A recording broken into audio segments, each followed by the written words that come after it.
died. Well, now we're back. Part 2, that was just a brief intermission. Hopefully everybody got a beverage and a snack.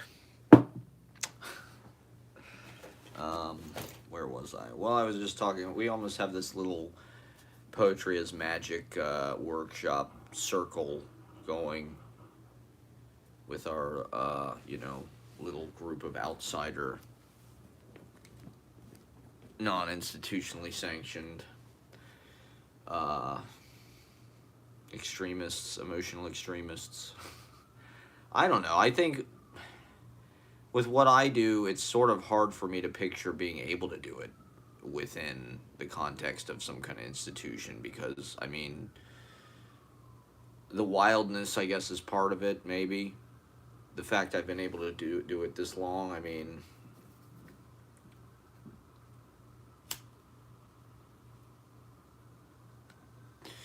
doing parties with performances, I've been doing this for almost a decade. Oh God, what else? Okay, so I also got divorced this week. Not divorced, I mean, my ex and I dissolved our domestic partnership. Something we've been trying to do literally since 2020. I've signed the papers 3 fucking times. She,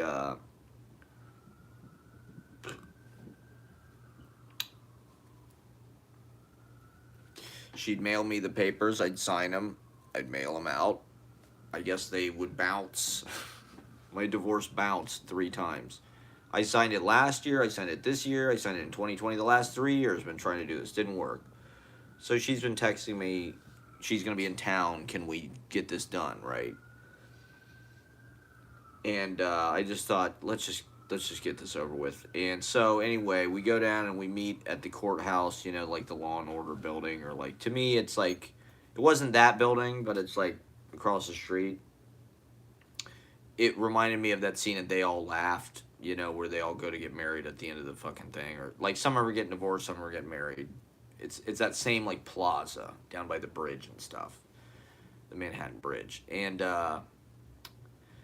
so anyway, she's like, don't be late. I was there on time. I was there 4 minutes early. She was late. And I see on the fucking building it says, no alcohol or marijuana permitted, in the building. And it's like, I have 4 joints in my pocket. I don't go anywhere without at least 4 joints. And so I'm like, what the fuck am I going to do? So I was a little freaked out about that. But in any case, when we go in, they're like, do you have an appointment? We're like, yeah. She's like, they're like, are you here to get, married or whatever? And they're like, we're like, no, we're here to get, our partnership terminated. And they're like, you can't do that in person. People don't normally do that in person. People don't normally get divorced in person. They don't want to see each other. So this could have been volatile either way, even going to do this. Even going to, meet up with my ex and, I didn't know how it was going to go. Now I've got weed in my pocket. Are the cops going to arrest me? Are they going to throw me in jail? And so I'm like, my ex made this appointment. She didn't even know if she was allowed to do this. They don't take appointments to get divorced.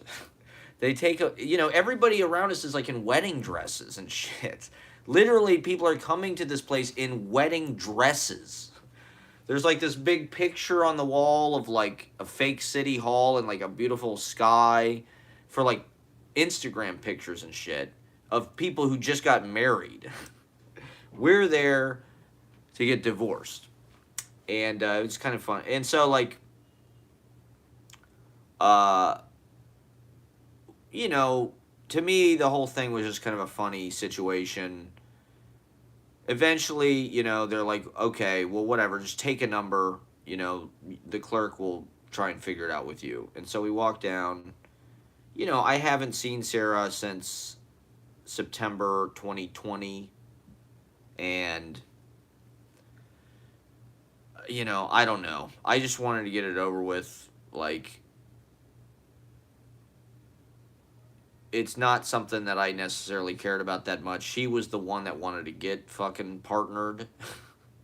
We got our domestic partnership in Brooklyn, February 2018. We got it dissolved in Manhattan, Brooklyn City Hall 2018, Manhattan Courthouse 2022, December 2022. We got it dissolved. So we took a picture. You know, they called our number. The lady who was the clerk was super cool about it. She didn't have a problem with it. She was ready to divorce our asses. She was like, yeah, you got $27? We'll get you fucking divorced. That's all it costs. It's a beautiful thing. Only $27. um, so, I mean, like I said, it was not my thing. It was her idea. It was all her idea. She wanted to do it, you know. It was kind of funny. I don't know. It was cute. It was a cute thing to do. Run down to the courthouse and get partnered up. That's a whole other story in and of itself. I mean, we were on acid. Is that a coincidence? I've been microdosing lately, and now this situation is recurring. What's going on with the astrology? Is there some kind of planet returning or something?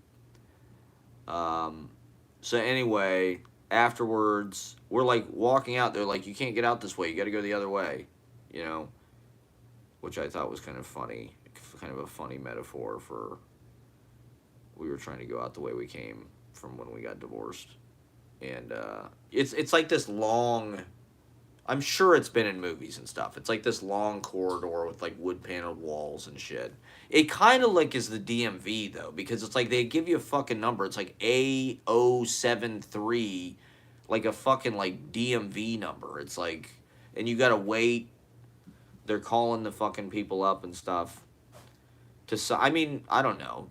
To me, getting married, to each their own, but like getting married, like just going to the courthouse and signing a piece of paper, like, why would you wear a wedding dress to do that? I don't know. Like, you clearly don't want to have a ceremony, so why not just wear regular fucking clothes? So anyway, afterwards, we walked up up through Soho, fucking, up Canal Street. She's staying in the East Village. I don't know, like, I don't want to know too much because it's like, I don't want to hear about how if she's super successful or something, I don't really want to know about it. Like, I feel good about everything that's going on in my life, but, like, I don't want to feel like,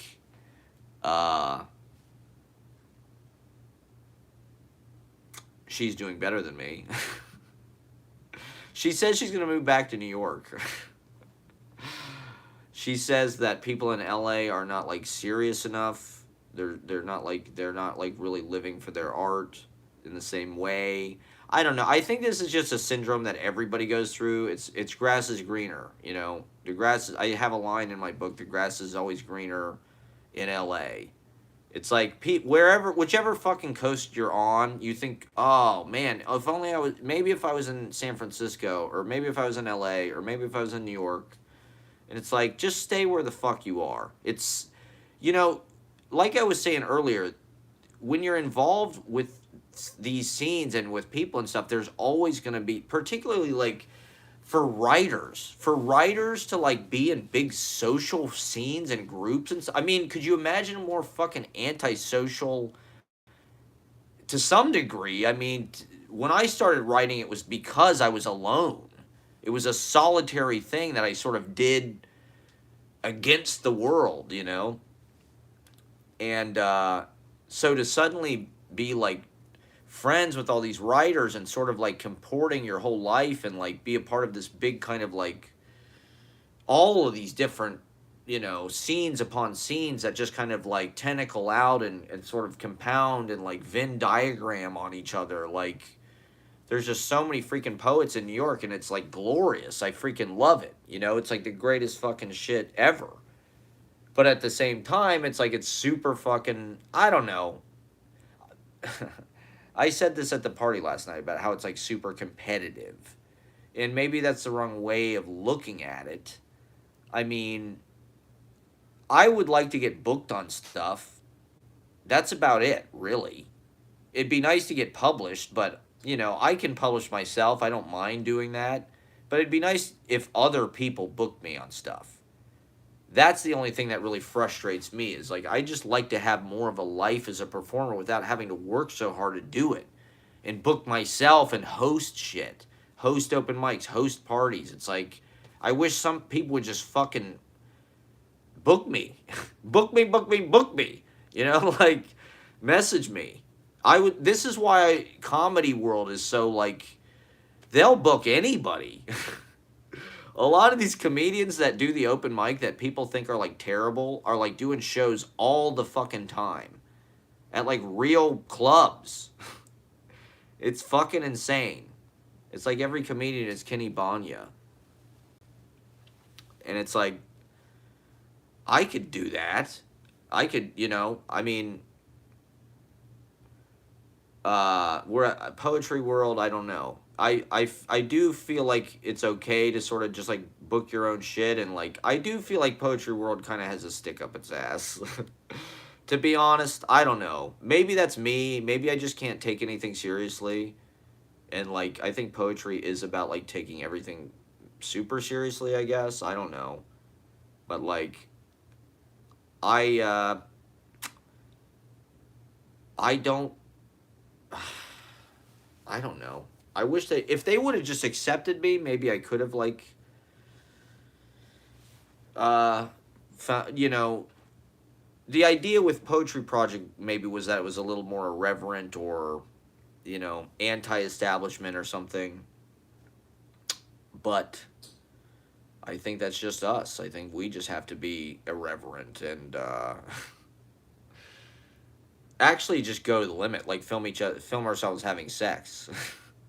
I made a sex tape yesterday. I didn't even fucking. I totally forgot. We partied so hard. I felt like I had been at like 8 parties. The party for some reason started at 6 p.m. This lad, when he sent me the invitation, said 6 p.m., which I thought was fucking crazy. But people started to show up around like 6, 7. And we went till like, what, 2, 3 a.m. 4, I mean, I think I got home around 4 or something. Made a sex tape. Had no idea. It was hot. It was hot stuff. I can't believe I waited this long. The dam has been broken. The revolution started. The sexual revolution. We're all making sex tapes. We're all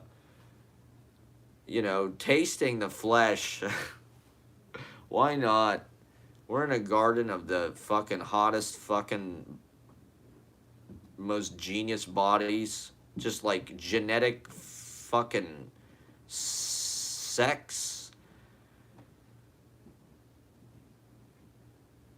aperitifs. I mean, everywhere.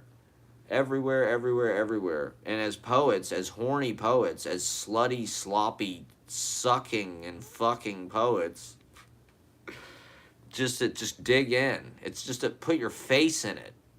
Just put your face in the buffet. Put your whole body in it. Just start fucking the buffet of fuck with your whole body. One of my best lines yesterday was, the line in my book is like, churches are so sexy or something. They're the lingerie of buildings. And I changed it. Cathedrals, I changed it to, what was it? Fuck. Something about fuck castles. Churches are fuck castles. That was better than what I had in my book. But also, I couldn't write that in my book. It wouldn't work for me as a line. But when you say it, it's much better. Churches are fuck castles. New York is just it's just fuck castles upon fuck castles. There's just a compendium of multitudinous of C's incarnadine of fuck castles. Carnadine being the key fucking castle of a word. So everybody just sucking and fucking. And that's what we should be doing. That's why we're here. Well, the Gen Z energy brings that in because young people coming to New York want to live their fucking lives. They've been in a pandemic for the first, their whole college or whatever. Like, they want to suck and fuck. I'm sorry, pardon my French. I don't mean to be. I'm working blue here, okay? I'm Lenny Bruce. I'm taking it to the limit, okay? That's the only way for me. I have to go overdrive. That's the only way it's going to work for me. You, Kelsey said a very perceptive thing about how it's like I'm fucking the entire room. Low-key surprised no one consummated at party. That's a goal for next time. If we can get to we could probably just get it to turn into a big orgy. I bet we could get everybody to get naked. We probably could have gotten I think we could have gotten 60 to 70% of the people at that party last night naked if we would have just done that. That's the kind of party where maybe everybody would do LSD together. Maybe we could do that on New Year's Eve. Can we do some kind of like prearranged? But you were saying something about how I was fucking the whole room.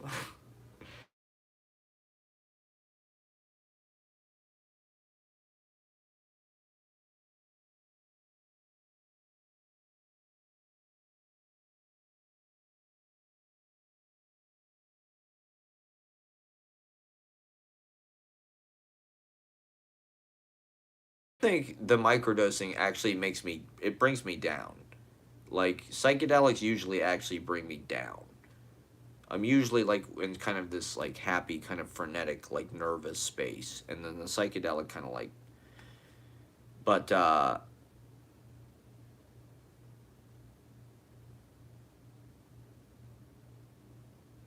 yeah, fucking the entire room. Yeah, it's the right crowd for that, I think. And you've seen those pictures of the New York school where they're all sitting around naked in a room together, and like they get a big picture of them painted where they're all naked, like, like that's the goal. Why not? Why not us, right? I think Gen Z is ready to make those kind of bold decisions in a way. I think the pandemic years did provide like a kind of like lift where people could be idealistic. They had unemployment money. And I mean, in New York in particular, there was a glorious moment, particularly last year, where the rent was cheap. Everybody was still getting unemployment and things had not really returned to normal. So that was as close as we'll probably get in our lifetimes to like living in New York in the 70s, right? Where you just have tons of free time. You live in Manhattan. There's a lot of young people making art, poets, writers. I mean, KGB Bar was a fucking powerhouse hub of that kind of shit last year. Just like tons of readings, a lot of youth, Gen Z fucking people coming into the city, people who've been pent up in 2020. The Trump years fucked everybody up, right? All of a sudden, the cocksucker was gone. And so it was a party and there was a relief, but there was also like this expanse of time where people could live idealistically. Yeah, there you go. Gen Z has no generational memory of AIDS crisis. Yeah, AIDS has been sort of handled. Well, I mean, I guess I shouldn't, but like, you can live with it or whatever, and have been able to since like the 90s. So, yeah, you're right. There's no like death virus necessarily for having sex. There's no potential death penalty per se. Well, that's good news. So Gen Z is going to be about free love and kind of promiscuity. Is that the deal? Responsible promiscuity, consent. I thought it was all about fucking consent, but the thing is, I have 3,000 books in my fucking apartment. I have so many amazing books. I have this incredible library that I've compiled for these poets to sort of explore and learn from. My house is like a fucking poet's house library. And what is the one goddamn book that is the only one anybody even cares about or looks at or anything? It's the fucking consent book. They obsess over the fucking consent book. They don't even look at any of my other goddamn books. But that's okay. I don't want people touching my books necessarily.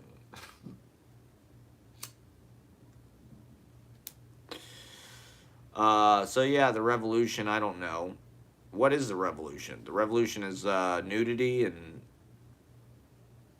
to me, like, emotional catharsis, emotional wildness, like bucking the rules, uh, using your body, pushing your energy out there, emanating a golden light. Flow state is a big part of it. Like,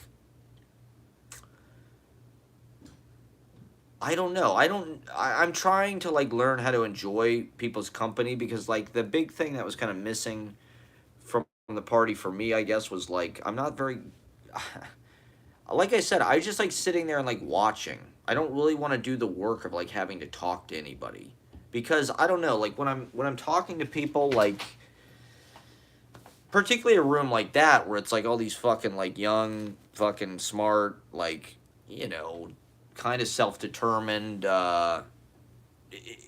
idiosyncratic, eccentric, but powerful, but also like, everybody is such a like interesting artist in their own right, like I don't know. I get it's probably cuz I smoke too much weed, but like I get overly like uh anxious, I guess, about the conversation. Maybe not even anxious. It's just like, oh, what am I going to I haven't really figured out how to tap into like saying what I really want to say. It just feels like I don't know what I'm saying is not interesting to people. They just walk away after a few sentences. They can feel that like I don't really want to do the work to have a conversation.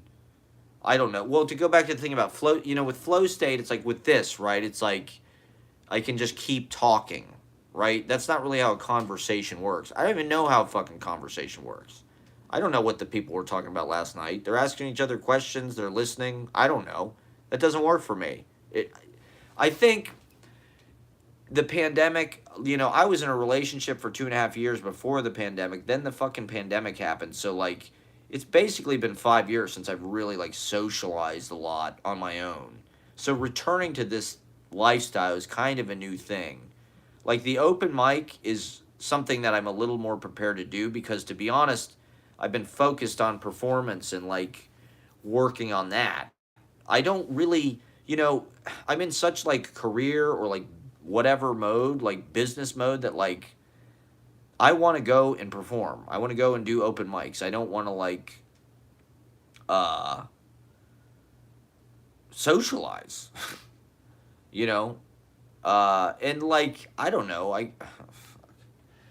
don't know. What do I really want to talk about? I just thought I'd get on and do this. I'm kind of like burnt out, I guess. I was up till 4 a.m. making a sex tape. And I totally forgot about 5, 6 a.m. It was hot stuff. I've never watched myself having sex before. Well, there was no footage of me actually having sex. There was a couple other things. There were like just small, she sent small clips. It was her, she did it. She filmed it. I had nothing to do with it. Uh, should I be talking about this on the internet? Probably not. I mean, is this going to be a tough lesson that full transparency is an idealistic thing, but maybe it doesn't work in the real world? There are consequences. Sometimes you get socked in the mouth. Yeah.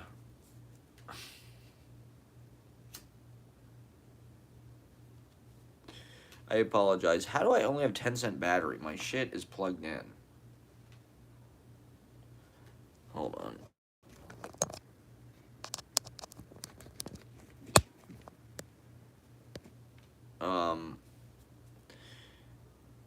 I also filmed the fucking reading on Wednesday. We went out after that. I downloaded this Thropple app. My friend was telling me about this. There's an app. It's called Field, Feeld, and LD, and it's literally like, I mean, that's not exclusively. It's just like a dating app, but like kind of the specialty is like you can look for like threesomes.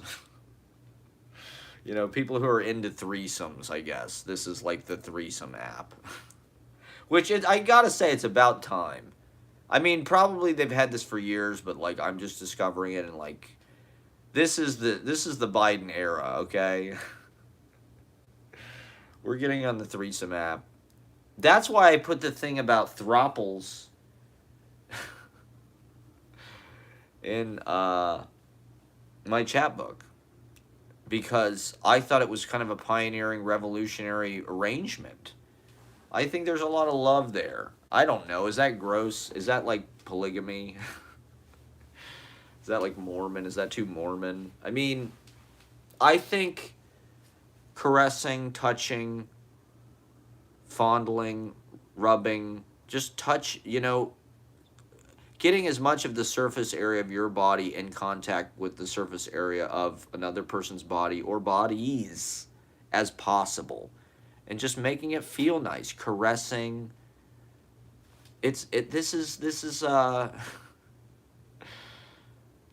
healing. This is like food. It's nurturing. It's it's necessary. We need to like hold each other. We need to hug each other, pet each other. I'm not necessarily talking about massage. You don't have to like work. I'm just talking about cradling, intimacy. My love language is physical touch. 10% battery remaining. Is it going to save if the thing just dies? And, good for Gen Z for having that. Well, I mean, that's just a historical, but I hope they're taking advantage of it. I mean, I think they are also living in sort of an end of the world type mindset, and so there is like this, like, hey, smoke them if you got them, or I don't know, just like they want experience, they want life. They're not as timid. They weren't as babied, I don't think, as like millennials. We kind of late bloomed or whatever. We were latent release, but Gen Z's really going after it, pushing us aside. And I do feel like I don't know, I am like, I ended up talking to Ervik, who's super cool. I love Ervik. I think that's his name. Erkin, right? Is that it? He was telling me, because he's always mentioning his boathouse. He's like, oh yeah, my boathouse out in Sheepshead Bay. And I'm thinking, I'm picturing like, he's got like this fucking like, like house, like on the fucking, I don't know, marsh or something with like a pier, like he's fucking Patti Smith M Train or something, out in Sheepshead Bay, his boathouse. I'm thinking, oh, it's like where he keeps his boat or whatever, his house. And, because in the back of my mind, I'm like, oh, he's got like multiple properties or, something, like maybe I could crash there if I'm homeless. And then last night I realized, oh, he's talking about, because he kept mentioning how cold it is. I'm like, could we do a party at the boathouse? Like, can we do a reading? Can we could we do this at your boathouse, like out in Sheepshead Bay? That might be like a fun kind of site-specific like adventure for our little group of, gypsies or whatever, tramps and thieves. And then I realized, he's like, oh, it's cold out. He's like, it's really cold out there. Then I realized, like, it's not a boathouse, it's a houseboat. He has a houseboat. He's literally talking about his houseboat. He's got a fucking boat that's like kind of he doesn't live on it. but maybe in the summer and shit. So I don't think we're going to be having any parties out there anytime soon, but maybe in the summer. But I'm, like, am I bringing old man? I'm probably older than, I don't know. I think age is a stupid fucking thing to, like, worry about. But our society does, like, really obsess over it. And people are constantly saying, even young people are constantly saying, "Oh, I'm getting old. Oh, fuck, I'm an old man. I'm 24. Fuck, I'm getting old. Oh, Jesus Christ, I'm 30. I'm old." It's like, micro generations. This idea that there's micro generations, people who are, it's all just media bullshit. I mean, there are, like, political factors, experiential factors. Like, there are definitely generational differences that are sort of, like, empirical, objective, whatever, characteristics. But, like, I think the splintering of everybody into all these different, and exaggerating the differences. Gen Z kind of goes for that really hard. Where it's like, fuck millennials, I mean, every generation differentiates itself, but that's also like media hype shit. Like the rock and roll thing. Is that a common thing where they do? I don't know. We're all one people. The poet group is a sexy young group of people, which is cool. I think we'll just keep rolling along. We need a show. We need, like, if we could do like a stream with, like, production value, with a green screen, with, like, maybe some guests, different personalities, different, if we could, we should have just broadcast the whole fucking party. That was a mistake not to do that, but that would be a way to get the message out further. I don't know. We're doing the best we can. Just go out and meet new people, bring them into it, spread the word. We need these kind of satellite events in addition to the open mic. The open mic can kind of be a home base. But we also need to bring other people into it. It does feel like it's still kind of staying like a small group. It would have been nice if some of the kind of outlier or people that, like, we don't know quite as well would show up. Like, some people I invited were maybe going to show up, like Natalie, who's she's a private dancer, or I don't know what's the politically correct way to say stripper. She's I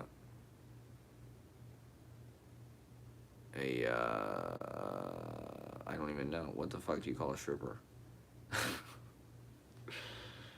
She was maybe, people that, like, we don't necessarily know as well, just to, to get a few more people in the mix, then they can kind of take the energy out to other places.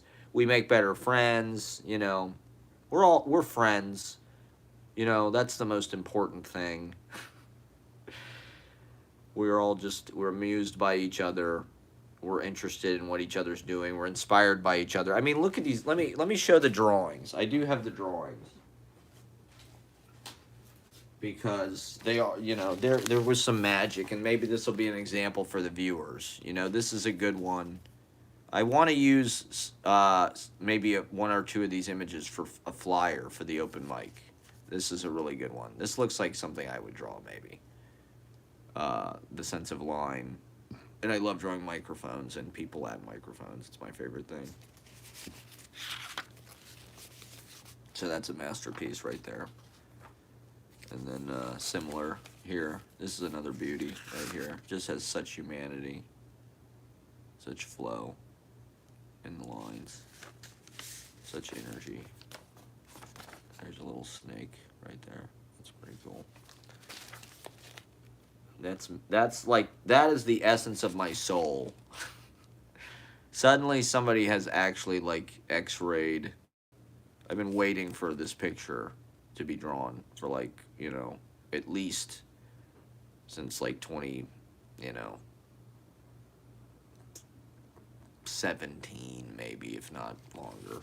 I mean, really my whole life since before I was born, but somebody finally realized that I'm constantly saying boom, boom, bap, bap, bap, boom, boom, bap, bap, bap.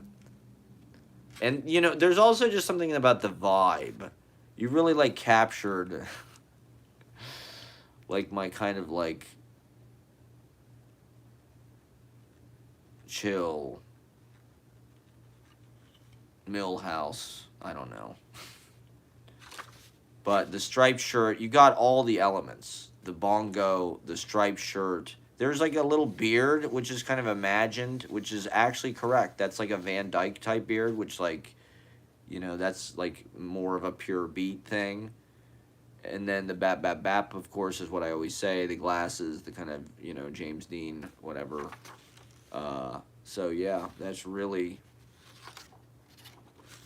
you can put that on my, maybe that'll be my new social media profile picture. I love this one with the exploding head. I'm not sure what the inspiration for that was, but that's the energy right there. We're trying to capture the blood and the head getting blown off, There is like an element of like surreal David Lynchian kind of like we want to like be a little. This is like something I would draw too. Some of the drawings I made in 2020 right before the pandemic and during the pandemic are very similar to this. My Timmy computer head drawing with the caption, applying the caption to the image. So this is a portrait of Billy Pedlow, I suppose. But it was done in 3 parts because the paper is folded. So this is like a Michelin man. This is a butterfly on the genitalia. And there, of course, is the horny figurehead beating the fuck out of me. Yeah, Zlad didn't get the sword out too much. Luckily, he had it out at one point. I was like, oh shit, Zlad's got the fucking sword out. Hopefully he doesn't slice anybody. That's why he stopped having parties. This is kind of an interesting kind of a psychedelic monster, kind of a real monsters, Nickelodeon, Lewis Carroll, Jabberwocky. That kind of looks like Gallagher, like Clint Howard,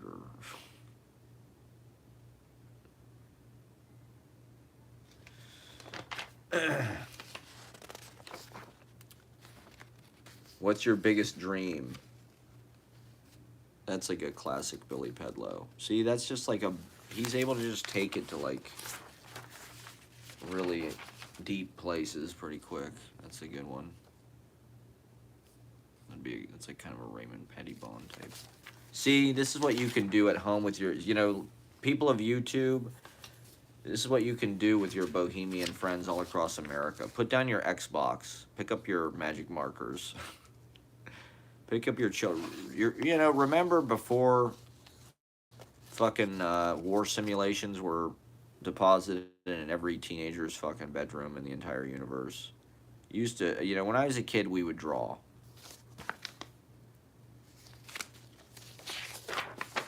Drawing is, so then we were writing some Exquisite Corpse poems. As you can see, there's different people at different marker colors, so you can tell who wrote what. Not that that's important. This is a really good one. This is kind of like a Keith Haring almost. The lines. Kind of like a Keith Haring thing.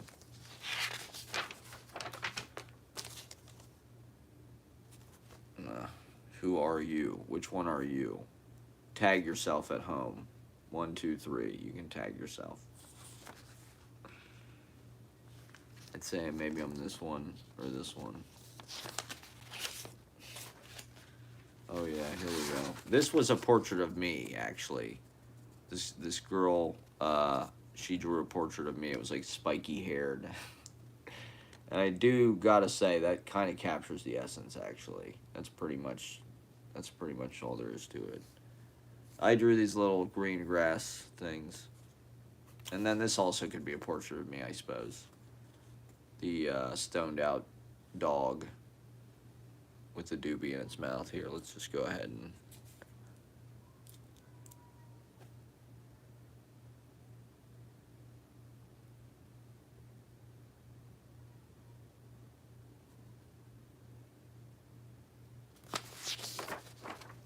This is a poem I wrote. I couldn't get anybody... This was so sad. I couldn't get anybody to talk to me.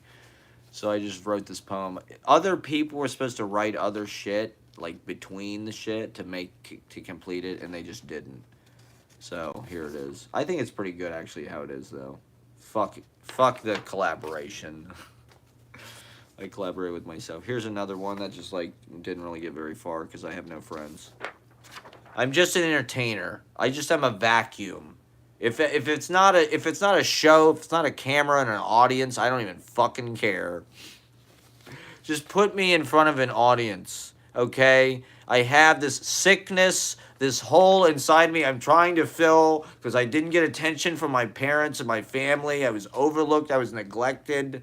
Okay, I have deep trauma. I'm trying to fucking deal with it in these insane avoidance tactics by trying to be a little... And so here I am, live streaming on Saturday night to 2 people.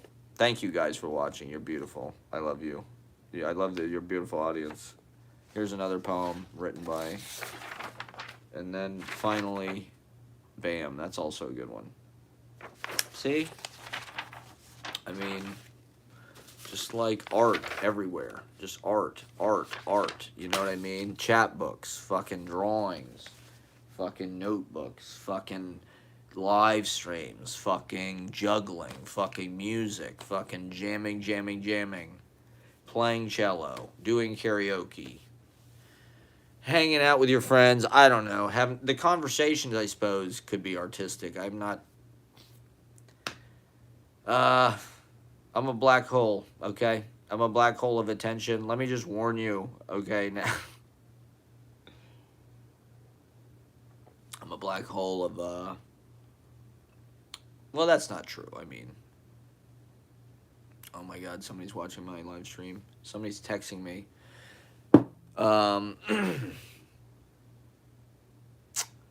Okay. I mean, I'm living every day, babies, to the fullest. I mean, I no matter what happens, I will take these memories. That's what it's all about. It's about making timeless memories. I will look back on these times and be like, fuck yeah, we did that. We fucking partied in the Chelsea Hotel. We partied in the Algonquin Hotel. We partied in Patsy's. We read above Patsy's. I flopped around. And I fucking went apeshit at Patsy's. You know, I hosted a weekly fucking... I was reading about these guys because David Wayne was on Office Hours, Tim Heidecker's live stream. Shout out to Office Hours.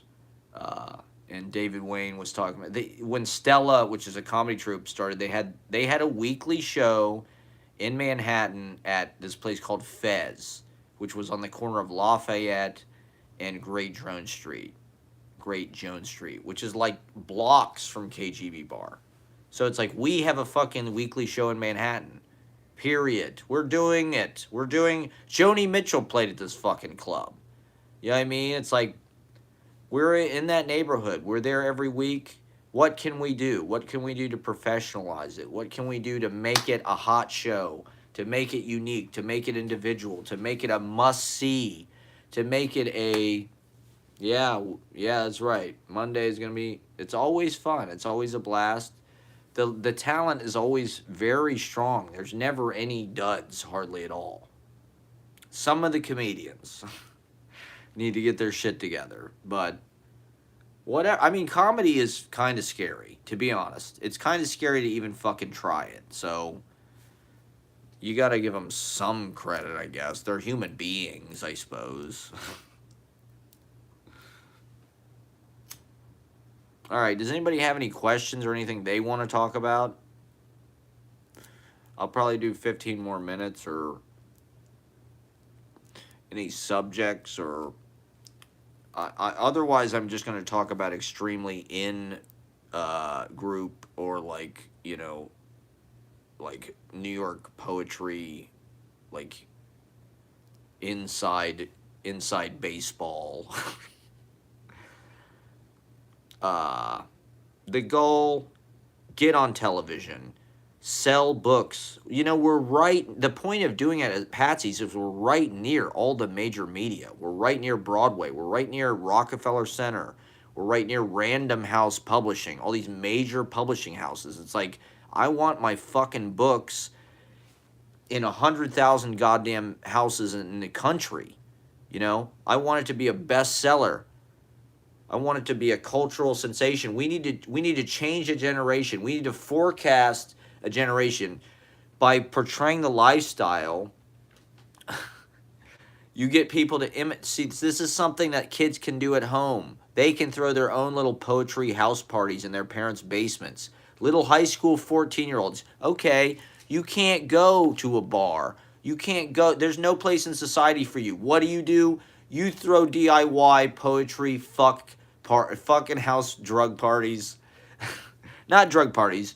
Just have your friends over. Play noise music. Fucking read your poems. Do weird performance shit. Draw.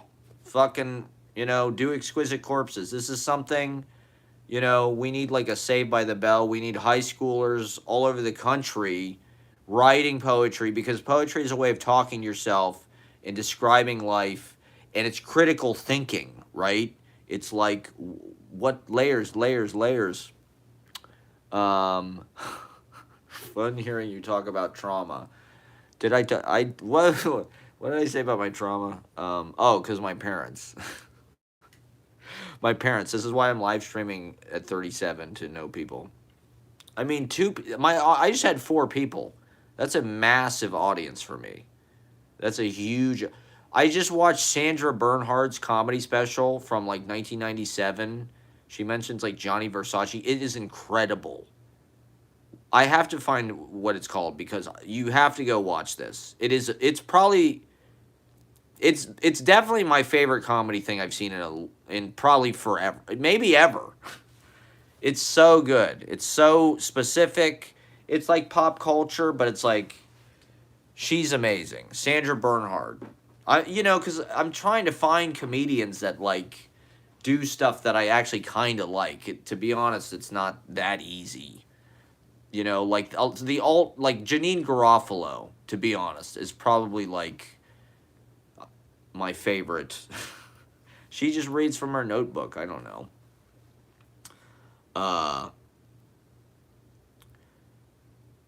So yeah, I mean, people want to perform. They want to fucking. And this, I don't know, the psychic energy, the energy is contagious. If you bring high energy,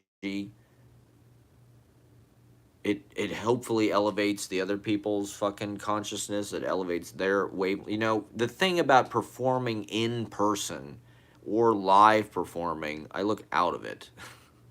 I'm going to get off in like 10 minutes and take a shower. I'm not out of it. I'm just super blazed. And I was up till 6 a.m. making sex tapes, so...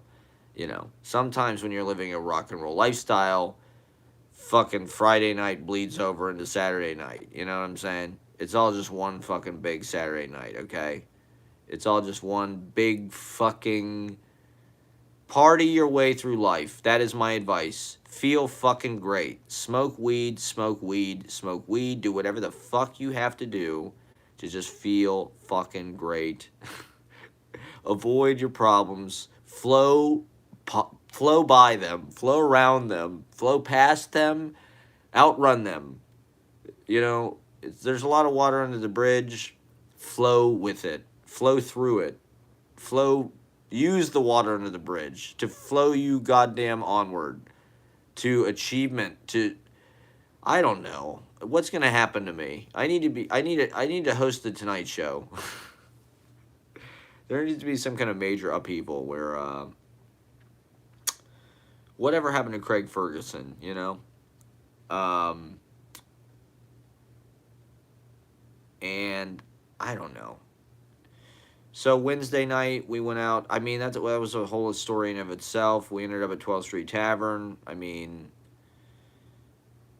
hanging out with poets, is it different? I suppose it is. I don't know. They are they're so dialed in, like as far as like with the high res ness of the way that they're like looking at situations, and also just like god damn, they're super fucking smart. I mean, I don't know, like it pays to hear what they have to say about life, or their take just on, I mean, so sitting at the table there and hearing Edmund Berrigan say fucking, we were talking about Jordan Davis's speech, and Edmund Berrigan was like, yeah, he said everything without saying it. And I was like, yeah, kind of, yeah. It's like he really, he was able to like assess this whole thing that happened, right, with like the real estate and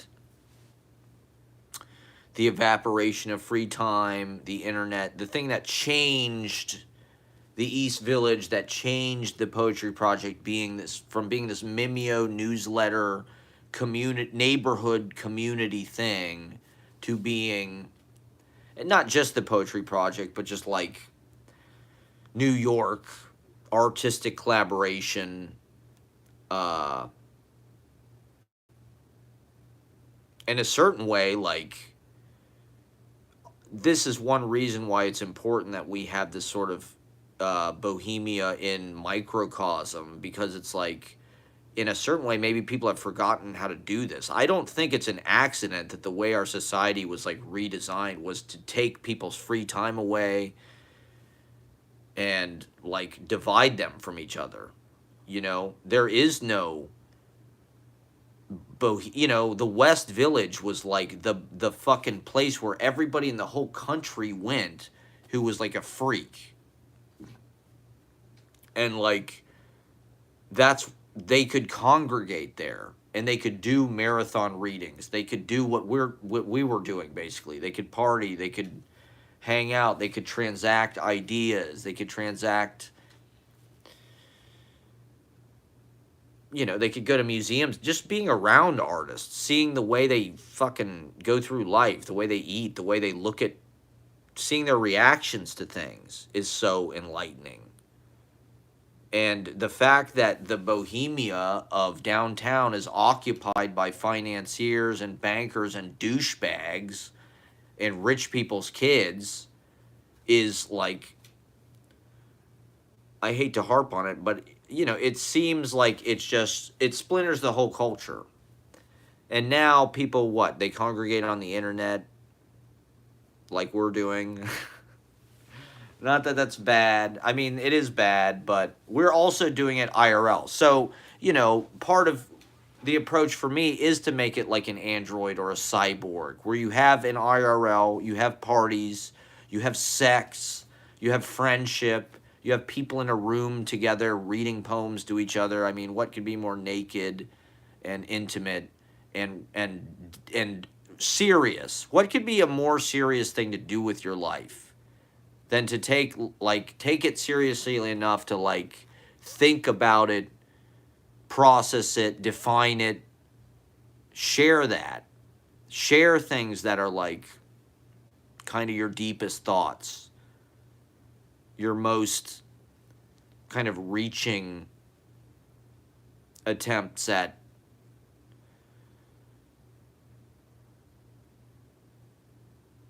like an interior music, bringing that outside, sharing it, and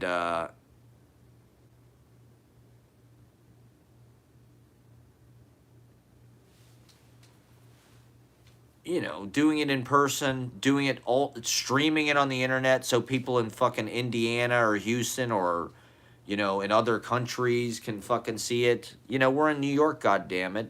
Does that still have the cultural meaning? I mean, it's not centered in quite the same way, but like, to me, there is, even though the city itself has been dislocated and really, to some degree, doesn't have a culture, like, I think there is significance in, we're occupying, right? It's a ruins, right? It's vacant for all intents and purposes. It's rent blight. It's like, it's not vacant because it's like decayed or abandoned per se. It's vacant because there's all these tax breaks and shit. And, it's like Caroline's Comedy Club on Broadway is closing because their building is like this is owned by like this Kuwaiti real estate investment group. It's oil money. And they own the building, and they said they think they can get way more rent for it. And so Caroline's just said, okay, well, fuck you, this has been nice, but that's enough. And so it'll probably just be empty, right? And it's like, that's not that interesting, but we are interesting, and we're here, and we're doing it. And what the fuck? I mean, New York is always New York. This is our time, We might as well make it the fucking. Why can't we be the center of the goddamn artistic? What do we have to do to become the center? Is it just about publicity? Because to some degree, all the shit that happened in New York in the 70s, Patti Smith or whatever, all these rock and roll photographers. I'm surrounded by rock and roll photographers. Bob Gruen and who's the guy? Bobby, the guy that fucking my other friends know. Bobby, whatever the fuck. He's like a rock and roll photographer. And then we were in this other guy's house, James. He's a rock and roll photographer.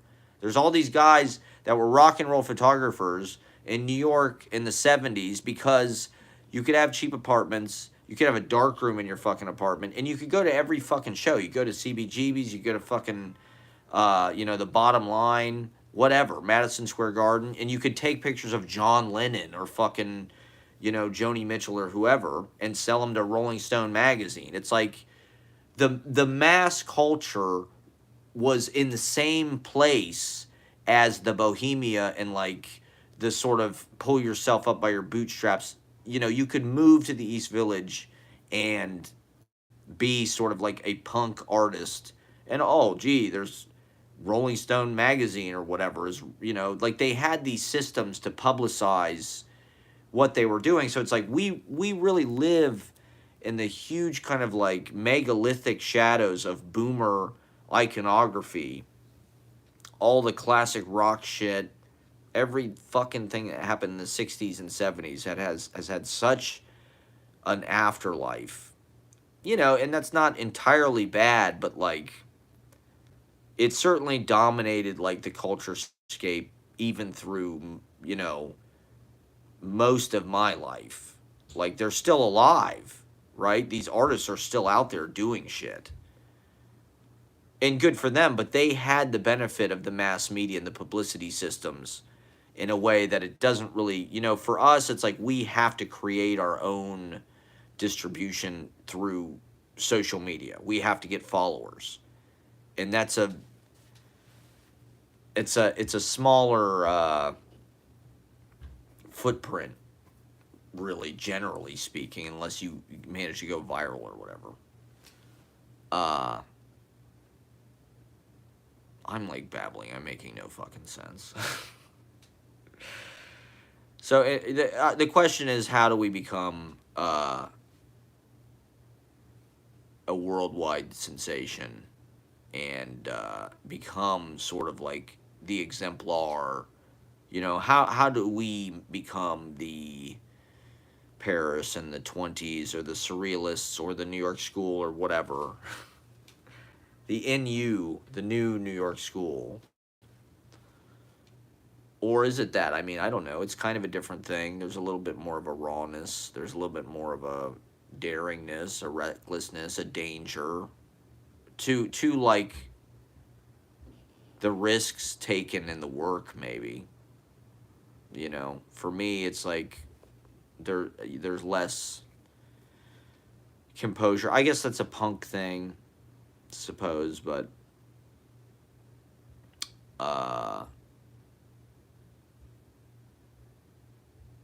I don't really identify with that per se. To me, it's more about economics. I don't have any resources to put into like the materials.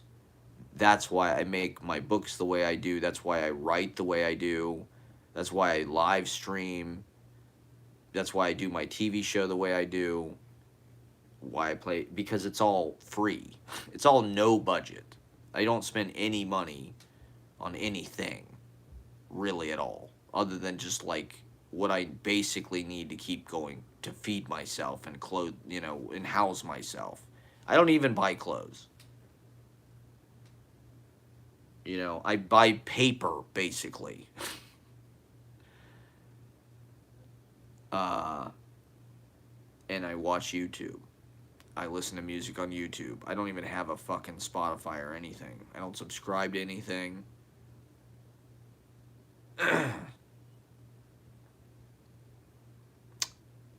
I don't know. It's all part of the propaganda, the manifesto, for people to study, for them to see how we did it, to try to follow our example.